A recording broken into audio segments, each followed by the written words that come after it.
गए। अच्छा खासा जीवन था, बड़ी लग्जरी जिंदगी थी, पर समय बदलते देर कहाँ लगती है। उसकी पत्नी और पति दोनों बेचारे किराए के घर में आ गए और पत्नी ने अपने पति से कहा, सुनो, मेरे पास कुछ मेरे आभूषण हैं, मेरा हार, मेरे कान के झुमके, आप वो ले जाओ, उसे बेचकर अपना फिर से कोई काम स्टार्ट करो। पति ने कहा कि नहीं, मैं तुम्हारे जेवर नहीं बेचना चाहता, पर जिद करी पत्नी ने, नहीं आप काम शुरू करो, फिर खड़े होइए, घबराइए मत। उसकी पत्नी ने उसे मोटिवेट किया, बहुत अच्छा एक पत्नी धर्म निभाया। देखो पत्नियां कितना अच्छा काम कर सकती हैं, अपने पति को मोटिवेट कर सकती हैं, अपने पति को गलत राह से ला करके सही राह में चला सकती हैं, यदि पत्नी समझदार है तो। एक पत्नी से अच्छा मित्र नहीं हो सकता, याद रखिएगा। पत्नी सबसे अच्छी क्या होती है? पति की मित्र होती है, दोस्त होती है। एक पति से अच्छा दोस्त नहीं हो सकता, एक पत्नी से अच्छा दोस्त नहीं हो सकता, एक पत्नी से अच्छा आपका शुभ चिंतक नहीं हो सकता। मां के बाद यदि आपका शुभ चिंतक कोई है तो आपकी पत्नी है। उस पत्नी ने, बेचारी ने अपने सारे आभूषण पति को दिए, जबकि पत्नियां अपने आभूषणों को बहुत प्यार करती हैं, वो अपने पति को भी हाथ नहीं लगाने देती आभूषणों में। लेकिन उस स्त्री ने अपने सारे आभूषण बेच दिए और पति को पैसा दिया कि ये लो आप पैसा, आप अपना काम स्टार्ट करो। उसके पति ने फिर जो फैक्ट्री में नुकसान हुआ, अब उसे फिर छोटे रूप से शुरू किया। अनुभव तो था ही काम का, छोटे रूप से स्टार्ट किया, करते करते करते वो बहुत बड़ा उद्योगपति हो गया। फिर करोड़ों की संपत्ति उसने जोड़ी, फिर बड़ा कारोबार, जितना नुकसान हुआ उससे कई गुना अब उसे प्रॉफिट हो गया। बहुत समय बीत गया। एक दिन उसने क्या देखा कि उसके जो स्टाफ है, काम करने वाले लोग, कार्यकर्ता, एक लड़की, एक सुंदर सी लड़की इंटरव्यू देने आई और वो इंटरव्यू दे करके पास हो गई। अब वो लड़की वहाँ पे उस फैक्ट्री के मालिक के आसपास वो लड़की रहने लग गई, काम करती। वो काम धाम तो कुछ करती नहीं, बस अपने उस फैक्ट्री के मालिक को घूरती रहती। वो आई ही थी एक अलग उद्देश्य से। आपको पता है आजकल मार्केट में इन चीजों से बचना चाहिए। आजकल लूटने का, आपको बर्बाद करने का षड्यंत्र बहुत बड़ा हो सकता है, आपकी समझ से परे हो सकता है। अब वो आदमी जो था फैक्ट्री का मालिक, जो बढ़िया कमा खा रहा था, खुश था, 100-200 लोगों की दाल रोटी उसकी फैक्ट्री से चल रही थी, सब चल रहा था ठीक। तभी वो लड़की उसके यहाँ काम में आई और बस बहुत सुंदर तो थी ही वो दिन भर उसी को देखती, और पुरुष वो आदमी भी उसमें धीरे धीरे आकर्षित होने लगा। एक दिन ऐसा आया, दोनों कॉफ़ी में चले गए, अर्थात कॉफ़ी पी रहे हैं, साथ में चाय पी रहे हैं, साथ में रहने लग गए। ऐसा करते करते वो लड़की इतने करीब आ गई उस फैक्ट्री के मालिक के उस लड़की ने कहा कि अब अपन शादी कर लेते हैं। दोनों में बड़ा, आज की भाषा में प्यार व्यार हो गया, इलू इलू हो गया दोनों का। दोनों साथ में रहने लग गए। उसके पति ने, मतलब वो फैक्ट्री के मालिक ने बोला कि मैं तुमसे शादी नहीं कर सकता क्योंकि मेरी पत्नी ऑलरेडी है, मैं शादीशुदा हूं। उसने कहा कोई फर्क नहीं पड़ता, तुम अपनी पत्नी को तलाक दे दो। अब इस लड़की ने इस तरह से चंगुल में फंसा लिया कि इसने बोला कि शादी कर लो। इसने भी बोला ठीक है, आज मैं अपनी पत्नी से बोलूंगा कि मैं तुम्हें तलाक देना चाहता हूं। जबकि कोई लड़ाई नहीं, कोई झगड़ा नहीं, पत्नी तो अच्छी थी। अच्छा, एक दिन पत्नी के पेट में दर्द हुआ। संयोग देखिएगा कि जिस दिन पति ये कहने वाला था कि मैं तुम्हें तलाक देना चाहता हूं। उसी दिन पत्नी के पेट में दर्द हुआ तो वो बगल के डॉक्टर के पास दिखाने चली गई, और जब वहां पर चेकअप हुआ उसका, तो डॉक्टर ने बताया कि आपको तो ब्लड कैंसर है। उस स्त्री को क्या निकला? कैंसर। डॉक्टर ने बताया कि 7 दिन बाद आपकी मृत्यु हो जाएगी, इसका कोई इलाज नहीं है। अब वो बेचारी पत्नी, उसका एक छोटा बच्चा भी था, वो घर आई। अब सोचिए, जैसे ये पता लग जाए कि मुझे 7 दिन में मरना है, वो बेचारी अब पति का इंतजार कर रही थी कि आज पति आए और मैं बताऊं कि अब मैं 7 दिन की हूं, आप अपने लिए कोई एक नया जीवन साथी ढूंढ लीजिएगा। वो पत्नी ये चाहती थी कि मेरा पति मेरे बाद परेशान ना हो, मेरा बच्चा छोटा हो है, इसके लिए कोई परवरिश करने वाली एक माँ तो चाहिए इसे, अब तो मैं मर ही जाऊंगी। वो बेचारी अपने पति का इंतजार कर रही थी कि तभी पति आया गुस्से में, और चूंकि उस पति को तो उसने पाठ पढ़ा ही रखा था कि तुम्हें आज ये बोलना है कि तलाक देना चाहता हूं। पति आया, रोज तो अपना जूता जब उतारता था तो पत्नी आती थी, पत्नी अपने हाथ से उसके जूते मोजे उतारती, अपने हाथ से पानी देती, उसका बैग लेती, रोज की तरह पत्नी आई। पर आज उसने गुस्से में अलग जाकर बैठ गए और बोला, सुनो, अब हम तुम्हें तलाक देना चाहते हैं। पत्नी कुछ कहना चाहती थी कि मुझे कैंसर है, मैं मरने वाली हूं, तभी पति ने कह दिया कि मैं तुम्हें तलाक देना चाहता हूं। पत्नी ने बहुत समझदारी का परिचय दिया और पत्नी ने पति से अपना हाल कुछ भी नहीं कहा। अब वो चिड़चिड़ाने लग गया, गुस्से में आ गया, क्योंकि उसका मन कहीं और लग चुका था। पत्नी ने कुछ जवाब नहीं दिया। पत्नी ने कहा, अच्छा ठीक है, आप मेरे से तलाक लेना चाहते हैं? हाँ, मैं 7 दिन बाद आपको तलाक दूंगी। मैं आपको 7 दिन बाद तलाक दूंगी, परंतु आप मुझे इन 7 दिनों में जैसे पहले प्रेम करते थे उसी प्यार से आप मुझे 7 दिन रखेंगे, 7 दिन बाद मैं आपको तलाक दूंगी। पति को लगा ये तो बहुत सस्ता है, उसे तो लगा ये कोई अपना हिस्सा मांगेगी, पैसा मांगेगी, प्रॉपर्टी मांगेगी, पर उसने तो कुछ भी नहीं। उसने कहा मुझे कुछ नहीं चाहिए, केवल आप मुझे 7 दिन खूब प्यार कीजिए, रोज अपने पास बिठाइए, मेरे पास आकर बैठिए, मेरे साथ खाइए, नाश्ता मेरे संग कीजिए, भोजन मेरे साथ कीजिए, रात्रि को प्रेम पूर्वक हम दोनों पार्क में घूमेंगे और आप हमारे साथ रहेंगे। आप हमारे लिए वैसी ही बातें करेंगे 7 दिन जैसे शादी के बाद आप हमसे करते थे। पति को लगा, अच्छा पति को नहीं पता था कि ये केवल 7 दिनों की है, लेकिन अब पत्नी को पता था कि अब चलो मैं तो 7 दिन की हूं, पर इन्हें तलाक देना है, कोई बात नहीं। अब सोचिए उस स्त्री का दिल कितना बड़ा रहा होगा। कोई और होती तो भड़क जाती, पर उस स्त्री ने कोई जवाब नहीं दिया। एक दिन बीता, उसके पति ने भी खूब प्यार दिया उसे, बनावटी प्यार था अब तो, पर किया। रोज उसके साथ अच्छे से खाता पीता, चलता फिरता, टहलता, हंसता, सब बढ़िया। 7 दिन, 1 दिन, 2 दिन, 3, 4, 5, 6, आज 7वां दिन था, आखिरी। आज पत्नी ने अपने पति की आरती उतारी, उसके माथे पर तिलक किया और आज उसे उसके काम के लिए भेजा जहां वो फैक्ट्री रोज जाता था।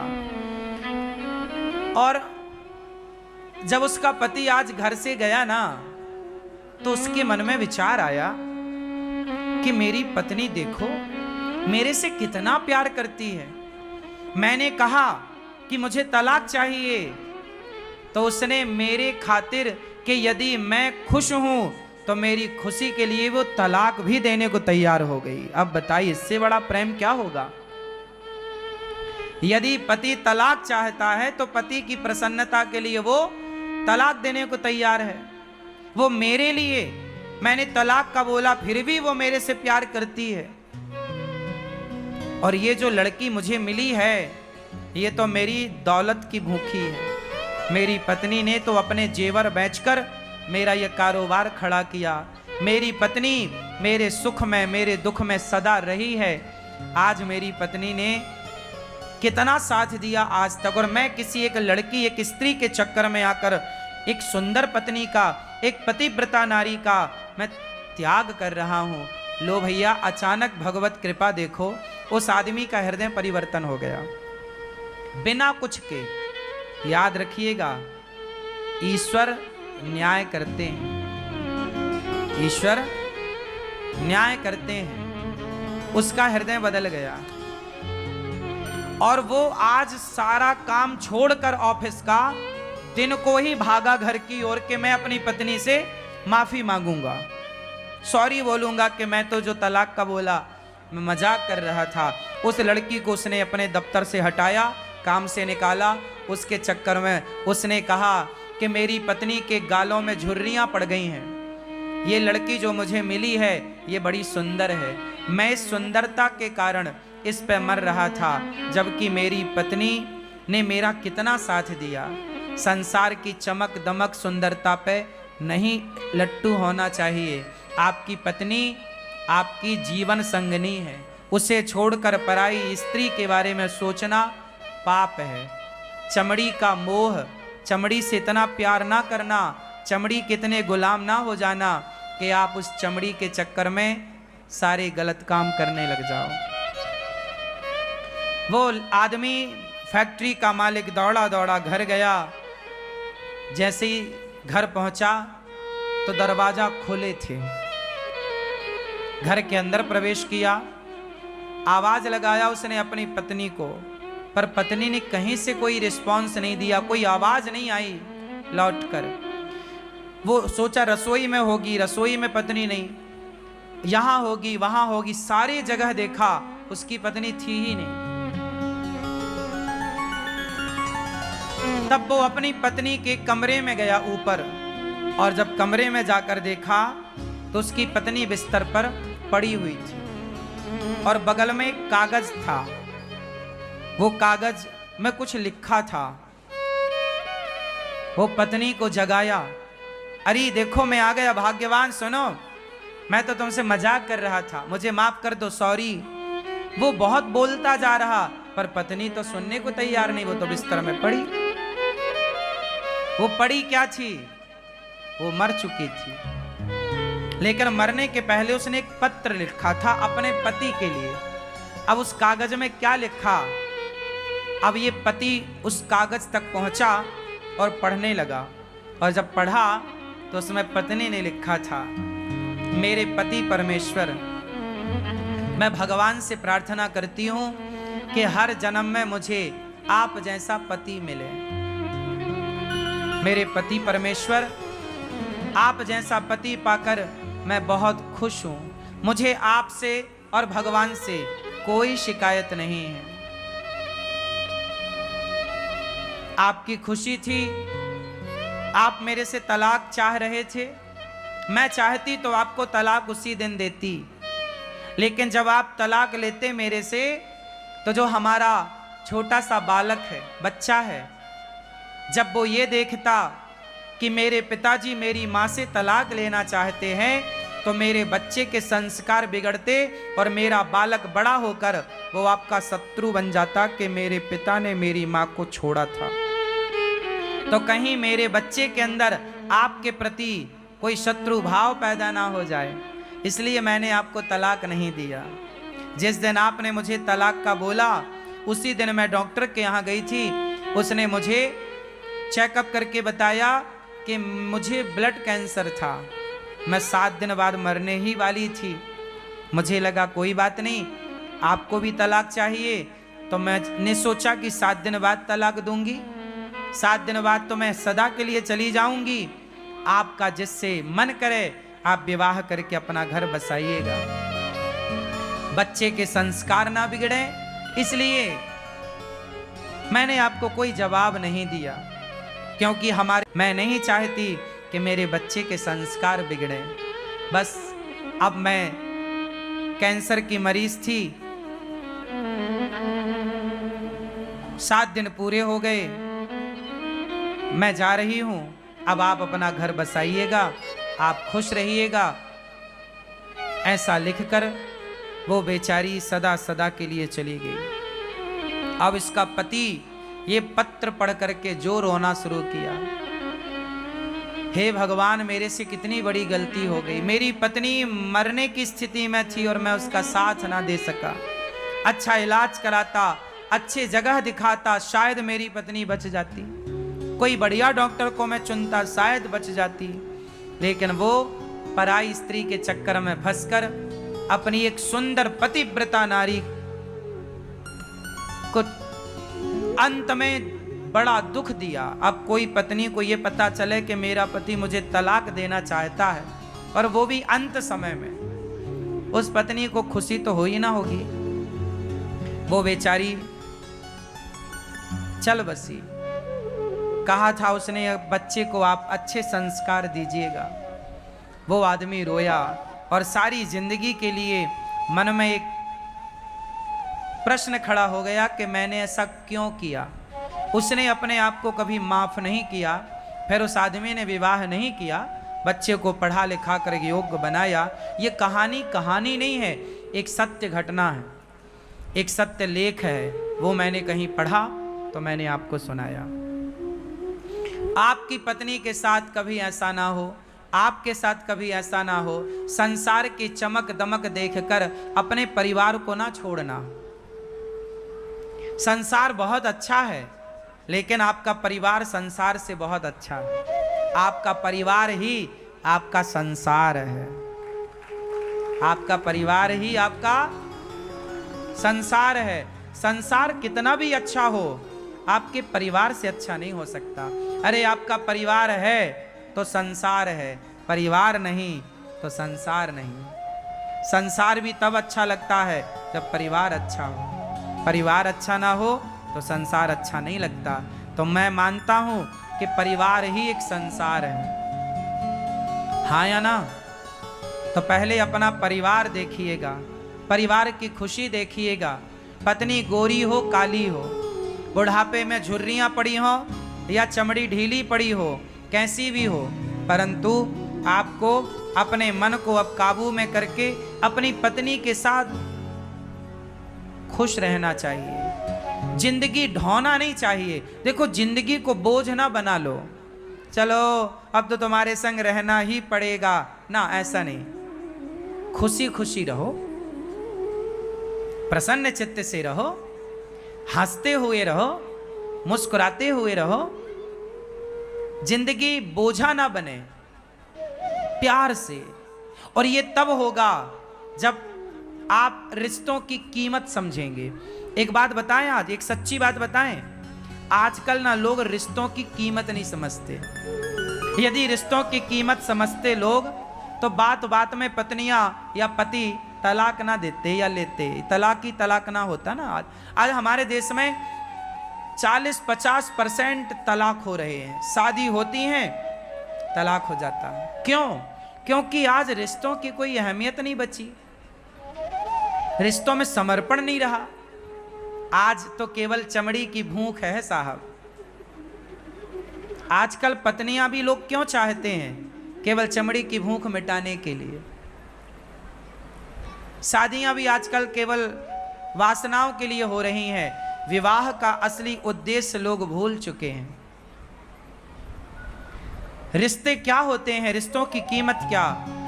पति होना क्यों जरूरी है? पत्नी की क्या अहमियत है? रिश्तों में एक दूसरे का सम्मान करना होता है, एक दूसरे को रिस्पेक्ट देना होता है, एक दूसरे का आदर करना होता है, एक दूसरे को नीचा दिखाना नहीं होता।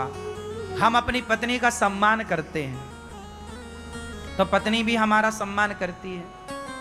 हम अपनी पत्नी पर विश्वास करते हैं तो पत्नी भी हम पर विश्वास करती है। हम अपनी पत्नी को अच्छे से बात करते हैं तो वो भी हमसे अच्छे से बात करती है। हम अपनी पत्नी से कुछ चाहते नहीं हैं तो वो भी हमसे कुछ नहीं चाहती। रिश्तों में चाह ना हो, हमें आपसे कुछ चाहिए, आपको हमसे कुछ चाहिए, तो ये तो व्यापार हो गया। और रिश्तों में व्यापार थोड़ी चलता है। प्यार हो, क्या हो? एक दूसरे का ख्याल हो, हम आपका ख्याल रखें, आप हमारा ख्याल रखें। सोचिए, रिश्ते इतने महत्वपूर्ण हैं कि भगवान भी आते हैं संसार में तो रिश्तों में रहते हैं, हाँ या ना? भगवान राम आए, भगवान कृष्ण आए तो वो भी रिश्तों में रहे, हाँ या ना? राम की 3 माँ हैं, 3 माँ में एक सौतेली माँ ने बोला कि राम तुम वनवास जाओ, मेरा बेटा राजा बनेगा। तो राम अपने रिश्तों को इस तरह निभाते हैं कि माँ भले सौतेली माँ हो पर है तो माँ, उस सौतेली का भी आदर किया और माँ के कहने से वनवास चल पड़े। कौन बेटा जाएगा सौतेली माँ के कहने से वनवास? ये रिश्तों का सम्मान ही तो किया राम ने। माँ की बात तो। जय श्री राधे राधे भक्तों, जय श्रीमन नारायण। गुरुजी महाराज ने बताया कि हमारे जिंदगी में सबसे बड़ा मित्र कौन है, सबसे अच्छा शुभचिंतक कौन है और सबसे अच्छा शुभचिंतक